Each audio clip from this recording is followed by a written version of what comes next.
이제 연주 활동도 하시고 개인 채널도 운영하시고 또 학생들도 가르치신다고 하셨습니다. 네, 맞아요. 과연 수입 1위는 어떤 겁니까? 수입 1위. 이거 얘기를 해야 되나?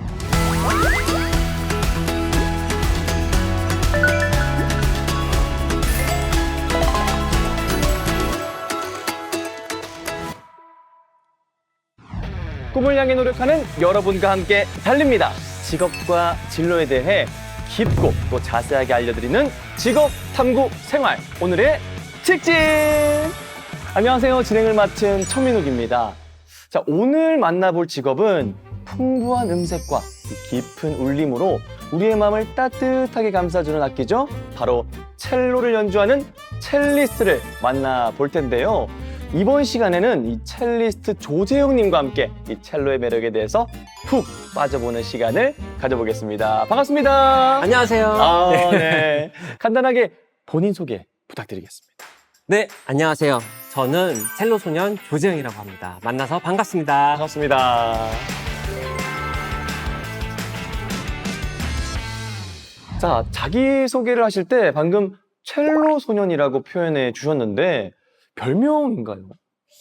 네, 제가 지은 별명이에요. 소년이라는 그 말을 쓰기에는 좀 나이가 좀 많지만 마음만큼은 아직도 소년이다 라는 마음을 간직하고 싶어서 이렇게 지었습니다. 이 마음만은 소년이다. 저도 공감이 많이 되는데 이 첼로 소년의 멋진 첼로 연주 어떤 모습일지 기대가 됩니다. 자, 저희는 보통 이 무대 위에서 완벽하게 준비된 연주자들의 모습을 보게 되는데요. 이 무대를 오르기 전에는 어떤 모습일지 살짝 엿보도록 하겠습니다. 화면으로 만나보시죠. 안녕하세요. 오늘 이곳엔 어떤 일로 오셨나요? 네, 시민과 함께하는 음악회가 있어서요. 네, 오늘 음악회 연주하러 왔습니다. 곧 있으면은 이제 리허설 시작인데요. 그럼 같이 가보실까요?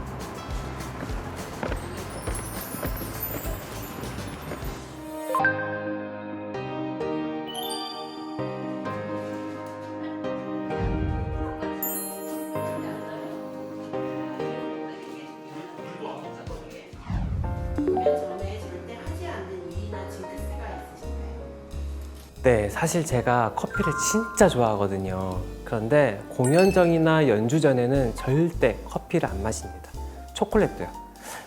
카페인이 들어간 걸 먹으면 제가 손이 엄청 떨려서 공연에 지장을 주거든요. 아마 다른 연주자님들도 카페인이 많이 들어간 음식들은 다들 피하시는 걸로 알고 있어요.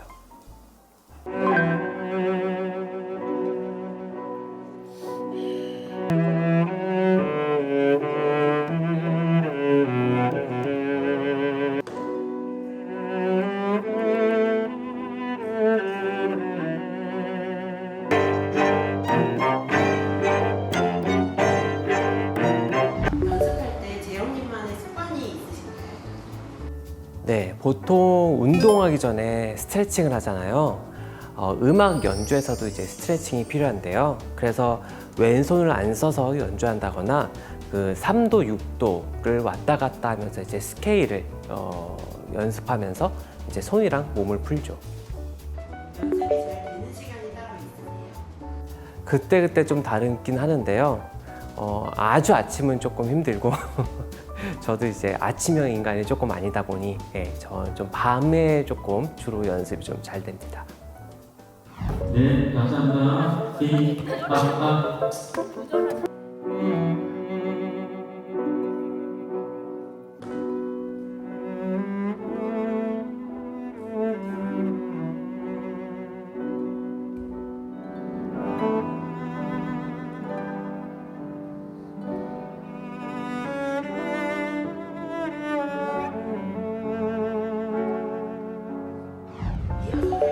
어떤 부분을 가장 신경 쓰시나요? 사실 똑같은 악보를 보고 연주를 해도 사람마다 연주하는 스타일이 다 다르거든요. 그래서 서로 연주 스타일이 어떤지 파악하는 데 가장 중요한 것 같은데요. 그래서 리허설 할 때 음악적인 것도 맞추지만 상대방의 성격이나 연주 스타일을 파악하기 위해 노력을 많이 합니다. 리허설 중에 계속 틀리는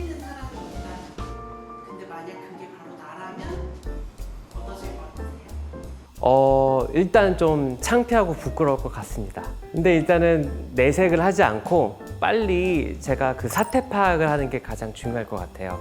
하고 어떤 부분이 틀렸는지, 그리고 그 문제점이 나한테 있었으면은 정말 그 파악을 빨리 하고 그 부분을 이제 안 틀리도록 노력하는 게 중요하겠죠. 야, 이 무대를 오르기 전에 모습을 보고 있는데 이 공연을 앞두고 좀 떨리실 것 같은데 담담하고 좀 의연하게 무대를 준비하시는 것을 보니까 역시 프로는 프로구나. 아, 이런 생각이 들었어요. 와, 이 첼로 연주 언제부터 좀 시작하신 거죠? 제가 그러니까 초등학교 5학년 때, 네, 옆집에 어떤, 네, 제 친구, 네, 여자분이 하셔가지고, 그거를 이제, 하는 걸 빌미로 이제 같이 시작했습니다. 좀 라이벌 의식을 느낀 건가요? 네, 조금 그렇죠. 그 친구가 항상 조금 뭔가가 먼저 시작하고 이런 게 있어가지고 좀 열등감에 이제 제가 좀 하게 됐어요. 와, 이렇게 약간 라이벌 의식으로 좀 운명같이 만났던 것이 이제 평생의 직업이 되셨네요. 초등학교 5학년이면 굉장히 빨리 시작한 편 아닌가요? 아유, 아니죠. 좀 늦게 시작했죠. 예. 보통 초등학교 5학년 때가 아니고 사실은 한 대여섯 살 때서부터 시작한 사람들도 많고, 예. 그래서 5학년 정도면 좀 늦었다고 볼 수 있죠. 아, 그렇게 빠른 편은 아니다. 네네, 그쵸. 5살이면 진짜 아기 아닌가요? 이제 네, 그쵸. 아기 때, 6살 때, 그때서부터 음악을 시작하는 분들은 일찌감치 시작을 합니다. 이 악기를 언제 시작했는지에 따라서 이 성인이 되었을 때 실력 차이가 좀 생기나요? 그럼요. 예. 아예 차이가 없다고 할 수 없지만, 일찍 시작해야 한다, 이런 건 솔직히 아니고요. 처음엔 연습량이 차이가 있어요. 그렇게 시작했더라도 그 공백만큼 연습으로 채우면 충분히 따라잡을 수 있습니다. 저도 사실은 호랑이 선생님을 만나가지고 그 덕분에 좀 늦게 시작했지만 강도 높게 연습을 해가지고 그 공백을 좀 메워왔고요. 예. 그럼 학창 시절에 연습을 하실 때 보통 몇 시간 정도 연습을 하셨나요? 그 몇 시간이라고 얘기하기 좀 애매한 게 그냥 밥 먹고 계속 했던 것 같아요. 아, 밥만 먹고 네, 연주만? 아침에 일어나서 연습하고 또 밥 먹고 다시 연습하고 하루 종일이라고 할 수 있어요. 그냥 시간 날 때마다, 네, 그냥. 생각날 때마다 하셨네요. 뭐 8시간, 7시간 이렇게 딱 재고한다기보다는 그냥 그게 이제 내 인생의 전부였죠. 와, 어떻게 보면 그러면 얼마나 오래 했는지보다는 얼마나 많이 연습했는지가 또 중요한 관건이 되겠네요. 정말 그렇죠. 근데 대부분의 악기 연주자분들을 보면 유학을 다녀오신 분들이 굉장히 많더라고요. 네. 이 연주자에게 유학 필수 조건입니까? 그게 자기 목표에 따라 필요할 수도 있고 또 필요하지 않을 수도 있어요. 물론 클래식의 출생지가 유럽이다 보니까 유학을 하면 많은 걸 보고 느끼고 배울 수 있겠죠. 그렇다고 유학이 그렇게 필수는 아니에요. 오케스트라 단원이 되고 싶다면 학부 졸업을 하자마자 단원으로 들어가면 되는 거고, 내가 커리어를 쌓아서 뭐 교수를 하고 싶다거나 연주자로서 역량을 더 쌓고 싶다면 그러면 유학을 선택해서 갈 수도 있겠죠. 이 본인이 어떤 방향으로 가려는지에 따라서 이제 유학을 선택할지 말지를 또 결정을 하는 거네요. 네. 첼로 말고 다른 악기를 해볼까 뭐 이런 생각은 든 적이 없으세요? 제가 초등학교 1학년 때서부터 피아노를 치긴 했거든요. 근데 이 피아노가 저한테는 좀 많이 지겹더라고요. 그러다가 첼로를 시작했는데 다른 악기를 하고 싶다는 생각이 나지 않았어요. 그 정도로 전 정말 재밌었거든요. 왜 이렇게 첼로에 빠졌을까? 이 매력에 빠졌을까라고 생각해 보면은 그 첼로만의 이런 매력이 있었던 것 같아요. 피아노 같은 경우에는 건반을 누르면 건반에 연결된 그 펠트해머라는 망치가 피아노 줄을 툭툭 쳐서 소리 내기 때문에 음이 비교적 덜 유지되면서 연결이 되는데 첼로와 같은 현악기는 내가 원하는 대로 연주가 가능하거든요. 내 손으로 내가 연주할 수 있는 음을 낼 수 있다는 점이 정말 매력적이었던 것 같아요. 이 음악을 전공하지 않은 비전공자인 저로서는 이 피아노 소리나 첼로 소리나 이 손끝에서 느껴지는 아름다운 선율이다. 요거는 사실 매한가지거든요. 그런데 이제 전공하신 분들은 이 미묘한 차이까지 느끼신다는 거잖아요. 당연하죠. 대단합니다. 이렇게 말씀을 듣고 나니까 또 이번 공연에서는 어떤 아름다운 연주를 들려주실지 궁금한데요. 다시 공연장으로 가보겠습니다. 함께 보시죠.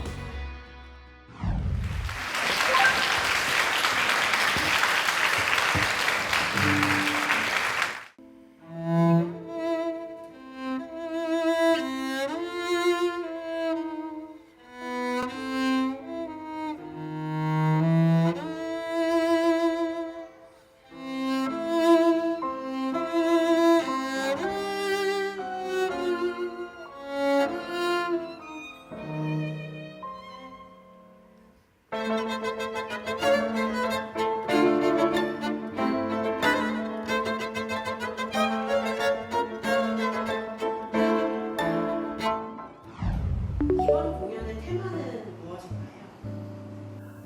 이번 공연은 영화 OST를 들려드리려고 합니다. 첼로뿐만 아니라 피아노, 바이올린, 하프, 그리고 성악까지 다양한 악기군들의 연주를 들을 수 있는 무대였어요. 관객들 반응도 보시나요? 네, 아무래도 좀 보게 되죠. 공연장마다 관객들이 잘 보이는 곳도 있고 또 안 보이는 곳도 있는데요. 사실상 잘 안 보이더라도 현장의 분위기는 다 느껴져요. 그래서 관객들이 지루해하면 제 연주도 같이 늘어지는 것 같고요. 또 야외 공연할 때는 주변 분위기가 어수선하면 제 연주도 정신없이 어수선한 연주를 하게 되더라고요.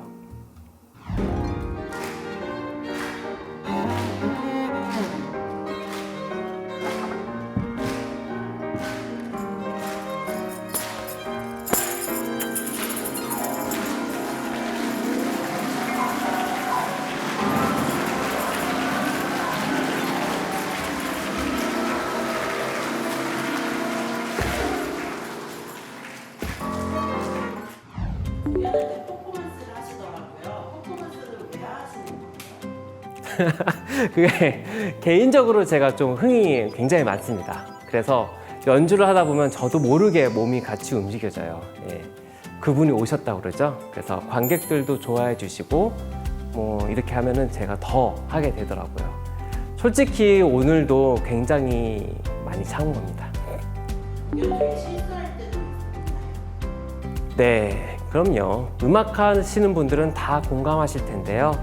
연습 때부터 꼭 안 풀리는 부분이 있어요. 네, 그 부분이 있는데 그 부분을 무조건 엄청나게 연습을 해요.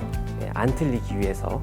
하지만 연습하면은 물론 안 틀릴 가능성도 있지만은 무대에 올라가서는 그 부분을 좀 틀리게 되더라고요. 결국에는. 그런데 중요한 건 뭐냐면 틀린 게 문제가 아니고 연주가 끝나고 나면 자기도 모르게 많이 성장을 해요.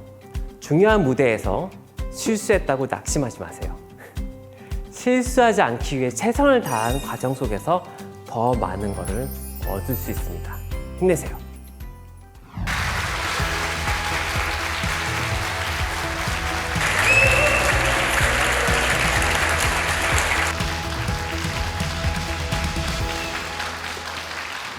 공연 이후의 스케줄은 어떻게 되시나요? 네, 가을은 정말 연주자들한테 정말 바쁜 계절인데요. 저는 다음 이제 야외 무대 연주하러 가도록 하겠습니다. 그러면은 여러분들 스튜디오에서 만나요. 안녕! 저는 이 영상으로 봤지만 왠지 공연장에 있었던 느낌이 들거든요. 이 실제로 공연을 봤으면 조금 더 재밌고 감동적이었을 것 같은데 영상으로만 보니까 조금 아쉽긴 한데요. 이 첼로 연주라고 하면 독주나 오케스트라 정도만 생각을 했는데 이 다양한 악기와 협연을 또 하시네요. 그럼요. 음악 장르와 상관없이 다양한 악기와 협연할 수 있는 게 또 첼로의 장점이죠. 그런데 이렇게 말씀드리면은 또 이 피아노, 하프, 이 바이올린과 같은 클래식 악기랑만 잘 어울리겠지라고 생각을 하시겠죠? 어떻게 하셨어요? 아이, 그럼요. 제가 딱 그 생각만 하고 있었는데 귀신 같으십니다. 네, 전 도사입니다. 보통 그렇게들 생각하는데 그런데 우리나라 전통 악기와도 협연을 해도 아름다운 하모니를 낼 수 있다는 게 이 악기의 특징이죠. 우리나라 전통 악기요? 그럼 이 국악과 첼로의 만남 조금 참신하고 색다른데요. 그러면 이 실제로 이 국악과 협연을 해보신 적이 있으십니까? 엄청 많죠. 네, 특히 이제 프랑스 파리 대사관에서 초청받아서 루브르 박물관 앞에서 이제 국악 밴드와 협연을 해봤어요. 루브르 박물관요? 아우, 네. 국악 중에서 시나이 같은 여러 악기와 즉흥적으로 합주할 수 있는 곡들이 있는데요. 악보 없이 장단에 맞춰 연주를 하시길래 저도 이제 즉흥적으로 음악 연주자님들과 똑같이 장단을 따라서 자유롭게 이제 연주를 했어요. 즉흥 연주라 정해진 악보가 없다 보니 연주할 때마다 느낌이 좀 다르더라고요. 그런 부분에서 굉장히 새로웠고요. 또 유럽 사람들이 저희 연주에 큰 관심을 보이는 것도 놀라웠어요. 그러니까 유럽 사람들이 보기에는 굉장히 신기할 것 같아요. 이 조합 저도 놀라운데 아마 그분들께서는 뭐 집에 가서 막 알리고 난리 났을 것 같습니다. 이번에 공연하실 때는 영화 OST를 위주로 또 연주를 하셨더라고요. 네. 이 평소에 클래식 이외에 다양한 장르의 음악을 연주하시나요? 물론이죠. 네, 클래식 음악을 어려워하시는 분들이 많다 보니 클래식 악기도 많은 분들이 낯설어 하시더라고요. 그래서 클래식 악기, 그 중에서도 저는 첼로를 좀 더 알리기 위해 애니메이션 OST 연주도 많이 하고요. 대중가요, 이런 연주를 많이 해요. 아무래도 친숙한 곡을 들려드리면 더 집중해서 들어주시고 악기도 좀 더 친숙하게 느끼시더라고요. 그렇죠. 이 친숙한 곡이 나오면 왠지 기분도 신나고 좀 들뜨잖아요. 그렇죠. 이 첼리스트를 꿈꾸는 분들 중에선 난 다양한 음악을 연주하고 싶은데 꼭 클래식을 연주해야 될까? 뭐 이런 고민을 하시는 분들도 많을 것 같아요. 이 첼리스트가 되기 위해선 클래식 음악 연주를 주로 해야 됩니까? 그런 얘기를 한다면 딱 접니다. 그러셨어요? 네, 그런 사람이 딱 접니다. 제가 대학생 때 그렇게 다양한 음악을 연주하고 싶다가 교수님께 많이 혼났거든요. 클래식을 해야지 왜 딴 거를 이렇게 해? 이렇게 많이 혼났어요. 그 부분에서 이제 교수님 마음을 그 어린 나이 때는 이해를 하지 못했어요. 그런데 연주를 계속하고 이제 박사쯤 되니까 교수님이 어떤 마음인지 좀 알겠더라고요. 모든 이제 기본이 되게 중요하거든요. 기본이 갖춰져 있어야 다른 부분의 연주도 이제 확장도 가능하니까요. 연주자에게 기본은 클래식입니다. 그러니 일단은 클래식으로 기본기를 다지는 것이 중요하겠죠. 기본이 다져진 이후에는 자신이 원하는 음악을 마음껏 하세요. 야, 이 기본을 다지면 확장이 가능하다. 이건 악기 연주뿐만이 아니라 이 모든 분야에 다 적용되는 이야기인 것 같습니다. 인생의 진리죠. 진리입니다. 좋아서 시작한 첼리스트의 삶. 재밌는 순간도 참 많으시겠지만 힘든 순간도 꼭 있으셨을 것 같아요. 독주회를 앞두고 있을 때가 좀 가장 힘들었던 것 같아요. 저 혼자 이제 온전히 이 무대를 이끌어 가야 되기 때문에 엄청나게 연습을 하거든요. 손가락이 이제 뭐 찢어지는 일도 다반사고요. 네. 또 직업 특성상 정신력을 많이 소모해야 하는 직업이다 보니까 너무 많은 연주를 하면 내가 연주하는 기회인가? 라는 생각을 할 때가 있어요.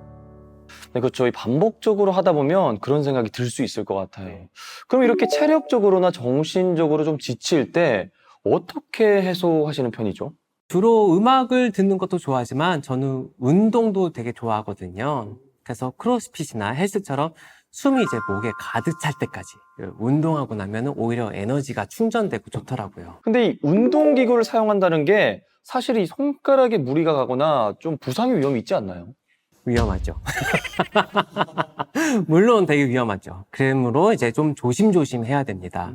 그리고 악기를 연주할 때 체력이 굉장히 중요하거든요. 코어도 굉장히 중요하고 그래서 몸이 유연해야 연주도 잘 되고요. 그래서 항상 운동을 가까이 하려고 합니다. 말씀을 듣고 보니까 몸이 굉장히 좋으신 것 같습니다. 이 첼리스트의 취미 생활이 이 운동, 헬스라니 반전 매력인데요. 아유, 창피합니다. 네. 아유. 그런데 오늘의 주인공에게는 또 다른 반전 매력이 있다고 합니다. 어떤 모습일지 함께 확인해 보시겠습니다.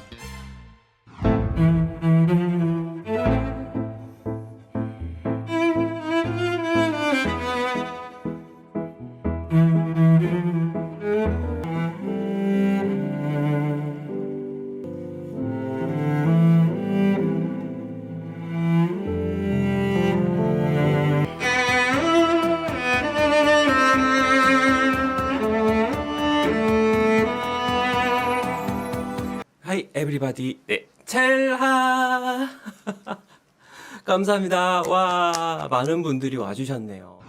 아니, 아까 공연장에서 우아하게 연주하시던 분이랑 이 영상 속 인물 같은 분 맞으실까요? 이 트로트 연주도 하시고 한복에 마스크까지 이렇게 다양한 시도를 하시는 이유가 특별한 이유가 있으실까요? 네, 굉장히 생뚱맞죠? 네. 첼로, 그리고 클래식이라고 하면은 어렵게 생각하시는 분들이 계십니다. 저와 첼로를 아주 편안하게 생각했으면 해서 제가 친근하게 아주 재밌는 영상을 좀 많이 만들어 봤습니다. 이 연주 준비만 해도 굉장히 바쁘실 것 같은데 근데 이 유튜브를 또 시작하게 된 계기가 있을까요? 클래식을 전공하고 사실 교수가 되겠다는 목적으로 이제 학부, 석사, 그리고 박사 과정까지 이제 진학을 했는데요. 그 과정에서 보니까 세상이 정말 많이 바뀌었더라고요. 악기를 전공하고자 하는 학생들이 예전보다 좀 많이 줄기도 하고 그래서 나는 연주자로서 뭘 하면 좋을까라고 고민하다가 나만의 포트폴리오, 나만의 특색을 만들어 가야겠다고 생각을 해서 개인 채널을 운영하기 시작했습니다. 야, 이 첼리스트가 된 이후에도 이 진로에 대한 고민을 끊임없이 계속 하신 거네요. 그럼 해야죠. 야, 이 정도로 해야 또 유튜브도 잘 되고 첼리스트로 성공할 수 있는 거군요. 먹고 살아야 되니까요. 쉽지 않습니다. 그리고 이렇게 악기를 전공하면요, 어떤 진로를 선택할 수가 있을까요? MC님은 악기를 만약에 전공했다면 어떤 진로가 떠오르세요? 저는 정말 단순하게 이제 악기 연주자가 먼저 떠오르고 또 제 친구가 전공했던 친구는 이제 선생님이 되는 그쵸. 친구도 있었고 네. 딱 그 정도 생각이 네. 듭니다. 보통 그렇게 생각하시죠. 네, 학교 선생님이나 교수 또는 개인 레슨을 하는 음악 선생님이 될 수도 있고요. 네, 무대에서 연주를 하는 전문 연주자도 될 수 있어요. 그럼 저처럼 프리랜서로 활동하거나 오케스트라에 소속되는 방법도 있고요.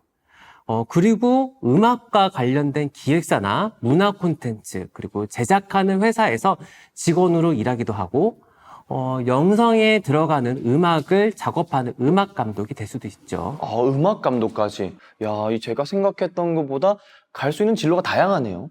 그럼 그 중에서 첼로를 전공하신 분들이 가장 많이 선택하는 직업 어떤 건가요? 가장 많이 선택하는 직업. 네.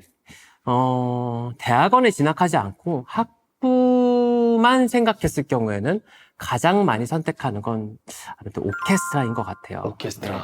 오케스트라 다니게 되면 안정적인 수입이 발생하기 때문에 연주자들이 가장 쉽게 선택할 수 있는 선택지죠. 이제 그 안정적인 수입도 어떻게 보면 굉장히 중요하거든요. 이제 내 삶을 유지하면서 이 네. 직업을 어떻게 보면 밀어나갈 수 있는 거니까 중요하죠. 굉장히 중요한 점인 것 같습니다. 이 같은 악기를 전공했다고 해도 어떠한 진로를 선택했느냐에 따라서 이 수입도 천차만별일 것 같습니다. 맞아요. 네, 지금 이제 연주 활동도 하시고 개인 채널도 운영하시고 또 학생들도 가르치신다고 하셨습니다. 네, 맞아요. 그러면 좀 약간 민감한 질문일 수도 있겠습니다만 이 수입만으로 순위를 매긴다면 과연 수입 1위는 어떤 겁니까? 수입 1위. 이거 얘기를 해야 되나? 얼른 말해주세요. 네. 유튜브는 솔직히 말해서 제가 수익 창출을 아직 신청을 안 했어요. 그래서 수익이 아주 빵입니다. 빵. 네. 대신 이제 다른 공연이나 강연으로 연계되는 홍보 효과가 있죠. 네. 수입 1위는 바로 연주고요. 그리고 2위는 이제 강의입니다. 네. 비율은 이제 공연 연주가 한 7 정도 되고 강의가 한 3? 이 정도 되는 것 같아요. 그럼 연주의 비율이 가장 높은 거네요. 그럼요. 첼로의 연주도 하나의 문화 콘텐츠로 볼 수 있기 때문에 이 공연장뿐만이 아니라 관객을 만날 수 있는 채널이 점점 더 다양해지고 있죠. 네, 맞습니다. 네, 여러 디지털 플랫폼을 통해서 전 세계 사람들과 만날 수 있는 시대가 되었고요. 네, 클래식뿐만 아니고 K-팝, 전통 음악 등도 사랑받고 있기 때문에 음악과 첼로를 사랑하는 마음이 있다면 연주자로서 매력을 펼칠 수 있는 무대는 점점 더 많아지고 있다고 볼 수가 있죠. 이 연주할 수 있는 채널이나 공간이 늘어나고 있다니 이 첼리스트를 꿈꾸는 분들에게는 아주 큰 힘이 될 것 같습니다. 이 나의 연주가 누군가에게는 큰 힐링이 되고 또 또 누군가에게는 에너지가 될 수 있는 직업, 첼리스트에 대해서 알아봤는데요. 지금까지 1부에서는 첼리스트의 무대 준비와 다양한 활동들에 대해서 들어봤다면 2부에서는 재영님의 What's in my cello case 시간이 준비되어 있습니다. 우리 첼리스트님 2부에서도 함께 하실 거죠? 당연하죠. 좋습니다. 자, 2부에서 만나겠습니다. 여러분, 안녕! It was the first time you felt just a little bit of something, baby, and I fell believing I'd fly.